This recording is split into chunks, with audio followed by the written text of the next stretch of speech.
정부가 사회적 거리 두기와 일부 방역 수칙 조정안을 내놓겠다고 밝힌 주말이 하루 앞으로 다가왔습니다. 변이 바이러스까지 곳곳으로 확산되면서 방역 당국의 고심이 깊은 상황인데요. 하지만 어려움이 극에 달한 자영업자들 역시 더 이상은 버티기 힘들다며 영업시간 연장을 강하게 요구하고 있습니다. 네, 서효성 기자와 이 내용 자세히 짚어보겠습니다. 네, 서 기자, 어서 오세요. 네. 서효성 기자가 이번에 취재를 하면서 자영업자들을 두루두루 만나봤다고요. 네, 지난달부터 실내 체육시설과 PC방 또 다양한 자영업자 운영자분들을 많이 만나봤습니다. 네. 어느덧 코로나 1년 벌써 사회적 거리두기 연장도 3번이나 이뤄진 만큼 자영업자들의 고통도 극에 달한 상황이었는데요. 길어지는 대유행에 이제는 자영업자의 마음의 색깔도 바뀌기 시작했습니다. 네. 사회적 거리두기로 인해 그저 우울한 수준의 코로나 블루를 넘어서서 네. 이제는 분노를 뜻하는 코로나 레드가 찾아온 겁니다. 네.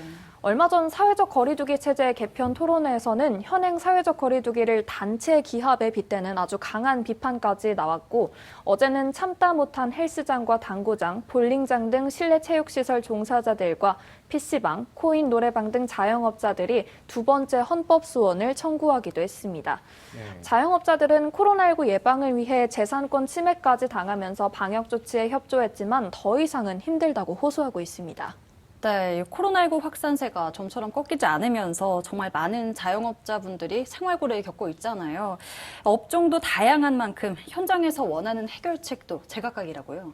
네, 우선 지금 가장 강하게 반발하는 쪽은 아예 영업을 할 수 없는 유흥업소 업주들입니다. 네. 이들은 지난달 여의도에서 삭발 시위까지 하면서 정부의 방역 지침에 아주 강하게 반발했는데요. 네. 업주들의 목소리 직접 들어보시죠. 유흥주점업자도 정당한 세금 내는 대한민국 국민이다. 어기는 사항이 있으면 거기서 또 조치를 해주면 되고, 그렇게 해서 차근차근 해서 장사를 하게 할 것이지, 유흥주점이 무슨 코로나 생산하는 것도 아니고. 네, 영업을 하는 쪽도 불만이 있기는 마찬가지입니다. 현재 밤 9시까지 영업을 하는 PC방은 9시 이후에 손님을 받지 못하면 매출 회복에는 턱없이 부족하다는 입장이고요. 네. 헬스장을 비롯한 각종 실내 체육시설도 퇴근한 직장인들을 받기 위해서는 밤 9시 이후 영업이 절실하다고 주장하고 있습니다. 네. 업주들의 의견이 다 같지는 않아서 밤 10시까지 영업시간 1시간 연장을 요구하는 편도 있고요. 또 밤 12시까지 3시간 더 연장을 해야 한다는 목소리도 나오고 있습니다. 아예 가게 문조차 열지 못하는 유흥업소 업주들은 제발 영업이라도 하게 해달라고 소리치는 상황입니다. 네, 벼랑 끝에선 자영업자들과 쉽게 잡히지 않는 3차 대유행의 사이에서 서울시장에 나선 경선 후보들도 저마다의 해결책을 내놓기 시작을 했네요. 네, 우선 여야가 약간의 입장차를 보이고 있습니다. 네. 여권에서는 정부의 방역 지침과 크게 대치되지 않는 선에서 입장을 내보이는 반면 야권은 밤 9시 영업 제한을 강하게 비판하면서 거리두기 기준과 방법 자체를 새롭게 마련해야 한다는 입장인데요. 네. 박영선 더불어민주당 서울시장 예비후보 측은 TBS와 서면 인터뷰에서 밤 9시 이후 영업 제한을 특정 지역이나 업종을 대상으로 풀어주게 되면 사람들이 그쪽으로 과하게 집중되기 때문에 오히려 부작용이 발생할 것이라고 우려하면서 네. 9시 영업 제한 완화에는 다소 신중한 모습이었습니다. 다만 코로나19 일일 신규 확진자가 100명대로 줄고 또 지역 상인회가 강한 곳에서는 상인회 차원의 확실한 자율 규제 방안이 마련된다면 이태원과 같은 특수성이 있는 곳은 보완을 건의해보겠다고 여지를 남겼는데요. 네. 같은 당 우상호 더불어민주당 예비후보는 영업시간 제한 1시간 연장을 촉구하면서 10시로의 연장이 방역과 자영업자 사이에서 균형점을 찾는 방안이라고 주장했습니다. 아직도 하루 300명 이상의 확진자가 발생하다 보니 정부의 조치가 불가피한 측면이 있다는 건 이해하지만 자영업자의 어려움을 외면하기가 너무 어렵다는 점을 이유로 들었습니다. 네, 이어서 야권 입장도 들어보죠. 나경원 국민의힘 서울시장 예비후보 측은 연초부터 9시 영업 제한을 완화하자고 강하게 주장했죠. 네, 그렇죠. 나 후보자는 영업시간 제한이 오히려 밀도를 높여서 거리두기 취지에 반한다는 입장입니다. 네. 일례로 직장인의 경우 퇴근 후 9시 안에 헬스장을 이용하기가 어렵고요. 또 대형마트도 퇴근한 부부들이 문을 닫기 전에 대거 몰린다면서 현실적인 대안 마련을 촉구했습니다. 네.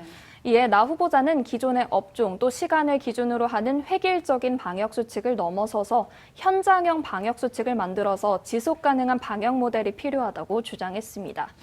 같은 당 오세훈 예비후보 입장은요, 영업시간 총량제를 대안으로 내놨습니다. 지난달 PC방을 방문한 자리에서 업주들이 요구했던 탄력적인 운영 방식에 공감을 표한 건데요. 네.